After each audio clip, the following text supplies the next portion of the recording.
BJP national spokesperson Nalin Kohli has said that the Saffron Party is going to come back to power in Manipur with a comfortable majority. While talking exclusively to our colleague Ajit Jaiswal, Kohli said that the people of Manipur would vote for the BJP with overwhelming majority. Let's listen into the conversation. हमारे साथ मौजूद है भाजपा के राष्ट्रीय प्रवक्ता नलिन कोहली जी, जो मणिपुर चुनाव के बारे में हमें विशेष कुछ बातचीत करेंगे। नलिन कोहली जी, क्या मणिपुर भाजपा में सब कुछ ठीक है?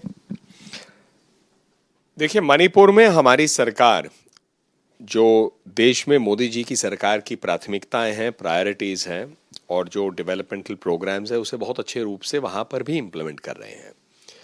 और मैं लोकसभा में वहाँ प्रभारी भी था, तो वहाँ मुझे काम करने का पार्टी ने एक अवसर दिया था।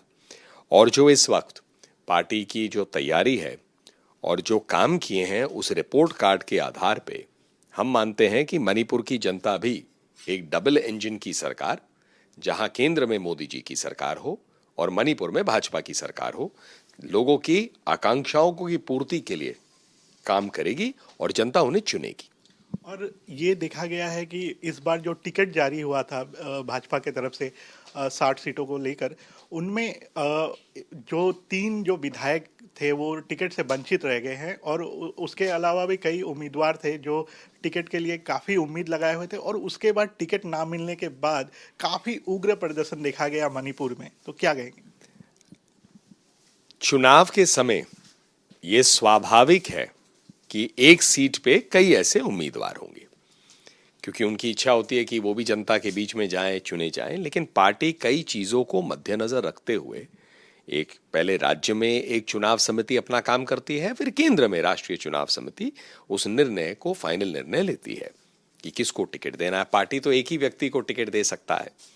तो इस पूरे प्रक्रिया में क्या होता है कि कभी कभी सिटिंग को रिपीट किया जाता है, कभी कभी सिटिंग को टिकट नहीं दिया जाता है, कभी कभी सिटिंग को दूसरे सीट पे ले जाया जाता है।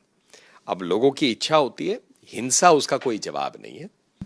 और एक चीज देखा गया है कि पिछले चुनाव में जो कांग्रेस सबसे बड़ी पार्टी रही वहां पर, और इस चुनाव में उन्होंने भाजपा के अलावा सभी पार्टियों को खुला आमंत्रण किया है गठबंधन के लिए। तो कहीं ना कहीं कांग्रेस भाजपा को तो आमंत्रित करेगी ना, भाजपा कांग्रेस को आमंत्रित करेगी। अगर आप देखें, ये तो कांग्रेस पार्टी को अपनी रणनीति तय करनी है, लेकिन बड़ा प्रश्न जो कांग्रेस पार्टी के ऊपर उठेगा कि उसके नेतृत्व की प्राथमिकताएं क्या है।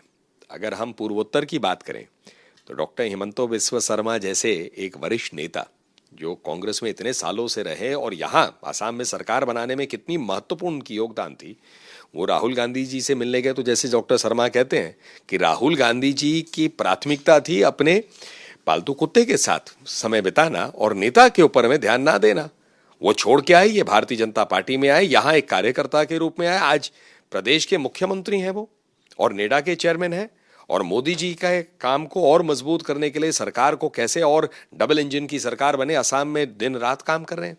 तो अब कांग्रेस को अपनी प्राथमिकताएं देखनी पड़ेंगी। ऐसे ही देश के अंदर में आप देखिए कितने कांग्रेस नेता पार्टी को छोड़ के आ रहे हैं। कई वरिष्ठ नेता केंद्रीय स्तर पर हमारे साथ जुड़े हैं। तो डॉक्टर शर्मा का मैंने उदाहरण दिया, जो बहुत पहले आए, ज्योतिरादित्य सिंधिया जी आए, अभी हाल में आरपीएन सिंह जी आए, इससे पहले जितिन प्रसाद जी आए। तो हर स्तर पर कांग्रेस के वरिष्ठ नेता पार्टी क्यों छोड़ रहे हैं? तो कांग्रेस को अपने आप को क्या मजबूत करना है, क्या नहीं करना है, ये उसका नेतृत्व देखे।